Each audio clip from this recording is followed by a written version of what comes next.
Ladies and gentlemen, we hope your flight with us today will be smooth and pleasant. The chime faded. I snapped my eyes open. Smooth? Yeah, right. The seats were built for hobbits, the cabin was stifling, and we were packed in like sardines. The snacks were supposed to be out an hour ago. Never again. I am done with this airline. I was on a red-eye from JFK to Denver to see my folks. Haven't seen them in 5 years. Not since I moved to the East Coast and got swallowed by the New York rat race. How's it going, bro? Hey son, we miss you. Don't let that big city life make you forget where you came from. My friends and parents kept blowing up my phone with texts like that. But what could I do? Work. Always the damn work. It sucks the life right out of you. Finally, I took my first real PTO in years and headed home. The guys had it all mapped out. Fishing at the lake, hiking the trails, backyard BBQs with ribeyes and cold beers. Just like the old days. Man, I missed those guys. And my parents were starting to show their age. Last time we talked, Mom wouldn't stop crying. She kept saying she had a bad feeling about this trip. I've always been a wreck when it comes to flying. Total aerophobia. Plus, being 6'3", a coach cabin is a literal hell for someone my size. I'd been rotting in this seat for 3 hours.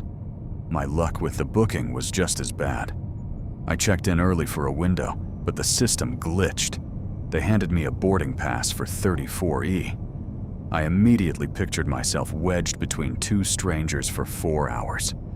Since I'm a big guy, every seat feels like a straitjacket, so 34E was a total setup.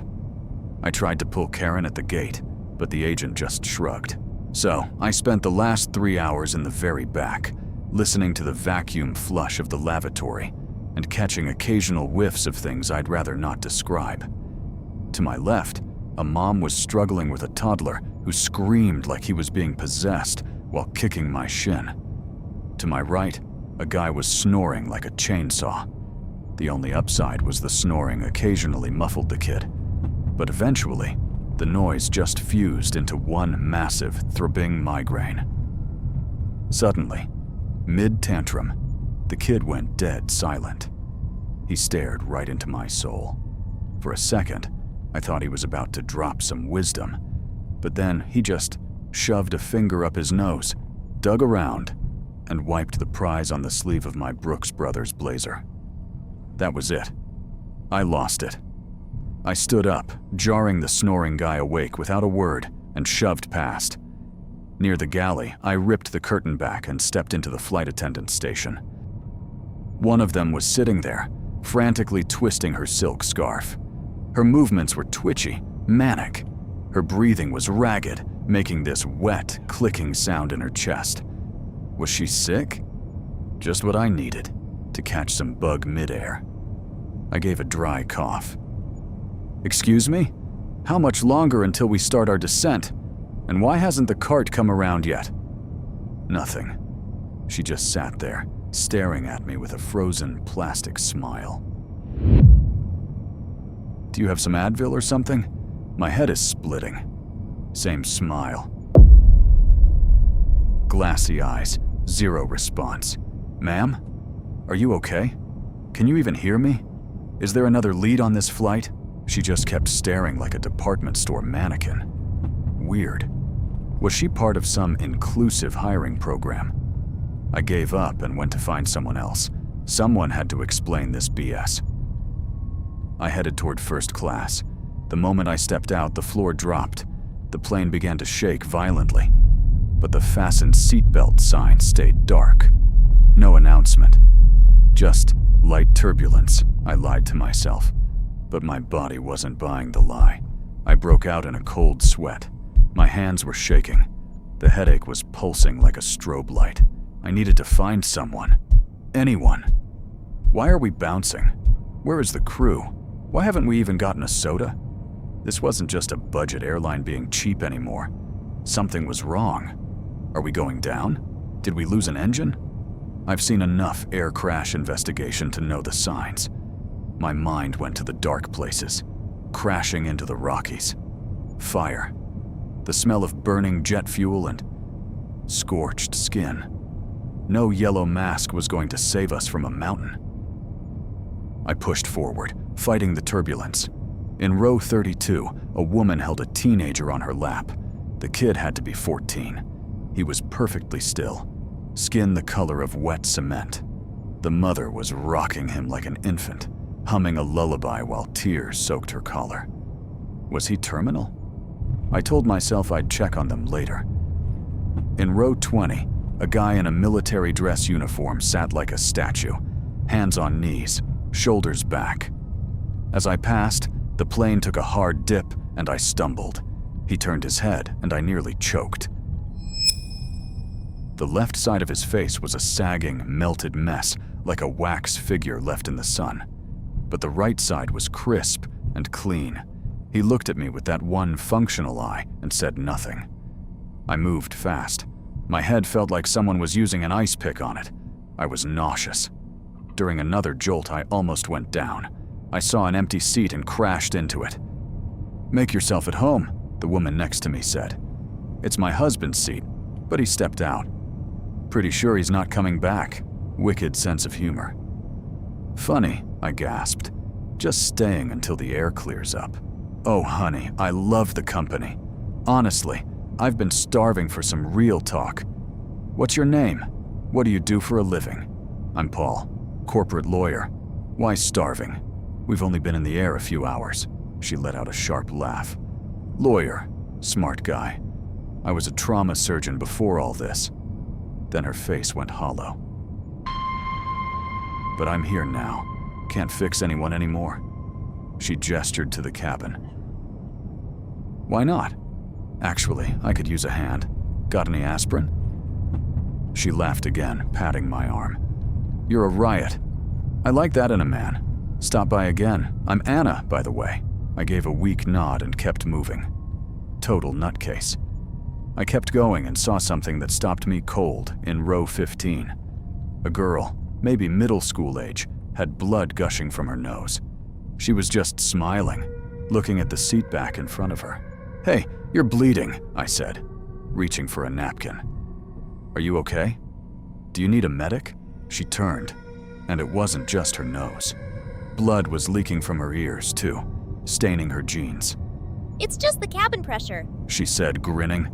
"Have you seen my dad? Dad! Daddy!" She started screaming. People started shushing me. Me? Like I was the one bothering her. "Somebody help her. Kid, where's your dad? Did he go to the head? Let's find him."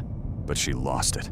Thrashing, spraying blood, screaming in a voice that sounded like grinding metal. "Daddy!"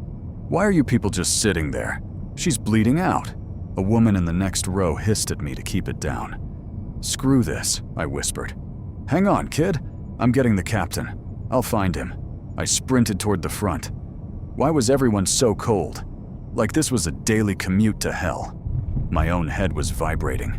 Black spots were everywhere. I couldn't breathe. Then the lights went black. This is it. We're going into the ground. My family will never get closure. I started hyperventilating. At least I don't have to deal with the partners at the firm anymore. I realized I was cracking up. The plane took a massive hit. I went flying, face planting into someone's lap. No one moved. No one screamed. When I tried to push off, my hand sank into something wet and stringy. In the red glow of the exit signs, I saw her. The girl I'd landed on had her abdomen torn open. Her insides were draped over the armrests. The guy next to her was missing his left arm, dark sludge pooling on the floor. I couldn't move. But then the lights kicked back on. The plane smoothed out. In front of me was a pregnant lady and a guy holding her hand, both perfectly fine. "Sorry, tripped. Bad turbulence," I stammered.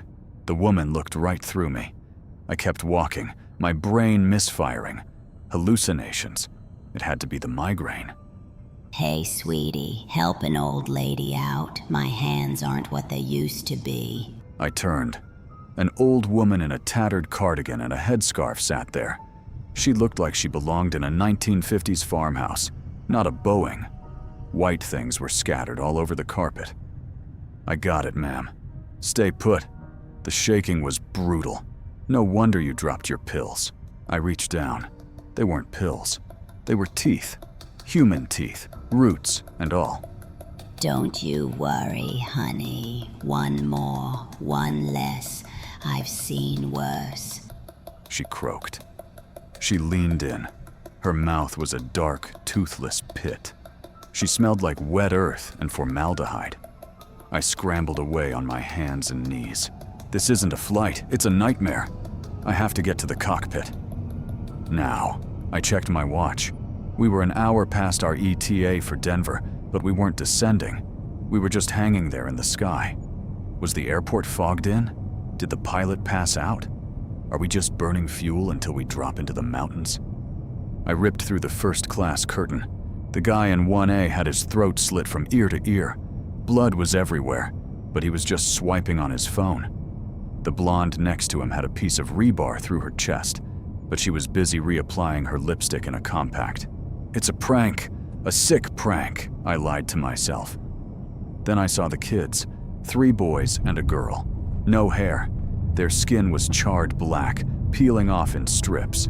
Their clothes were melted into their flesh. One of them winked at me with his one good eye. "Hey, mister," he whispered. "Coach was full, so they put us here. Don't snitch on us, okay? We aren't supposed to be here." I felt the bile hit my throat. I ran to the cockpit door and started pounding. "Open up! What is this? Help me!" "Ladies and gentlemen, this is your captain speaking," the intercom hissed. Thank God, a real voice. "Please remain calm and stay in your seats. Due to some technical issues and weather, we are initiating an emergency descent. Everything is under control. Please stay seated." In the background of the mic, a pull-up alarm was screaming. The plane tilted at a 45-degree angle. I slammed into the wall. The audio cut, but the passengers? They didn't care. "Same old script," the guy with the cut throat muttered. "Yep, 8th time tonight," the blonde sighed. The masks dropped. No one grabbed them. They just pushed them away like cobwebs. "8th time? We are dying. What's the matter with you?" I grabbed my head. My fingers hit something wet. Not blood. Thicker. I felt the back of my skull. It wasn't there. There was just a crater of bone shards and gray matter. And then, the curtain of my mind finally ripped open. The turbulence, the sound of the wing snapping, the screams as the cabin depressurized, the girl's father being sucked out into the night, the flight attendant getting impaled, the fire, the plane shakes, the screech of metal. The skin is buckling inward. Debris destroys everyone on the left side. A little girl calls for her dad before he is crushed by the structure. A flight attendant tries to help until an iron rod pierces her throat. The officer, Anna. I remembered the smell of the upholstery melting. I remembered the kids screaming as the fuel tank ignited. I remembered the impact against the side of the mountain. And then, the void. "Ladies and gentlemen, we hope your flight with us today will be..."